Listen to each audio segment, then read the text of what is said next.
Welcome to Excel Power-Up number 6. Today, we build dynamic dashboards with slicers.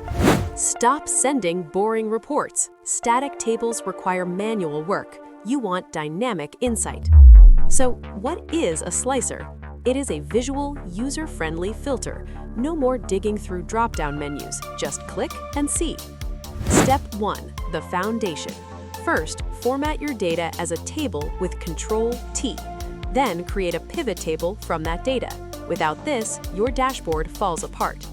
Step 2. Adding interactivity. Go to the Pivot Table Analyze tab and click Insert Slicer. Choose the fields your audience cares about, like region or product. Step 3 is the secret sauce, Slicer Connections.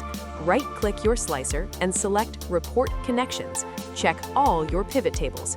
Now, one button controls the entire dashboard. Need to filter by time? Don't use a normal slicer. Use a timeline slicer. It lets you slide through months, quarters, or years instantly. Now, design your C-suite dashboard. Hide those grid lines. Organize your metrics. Make it look like an app, not a spreadsheet. Transform your data into decisions. I'm Data. Next up, Introduction to Power Query.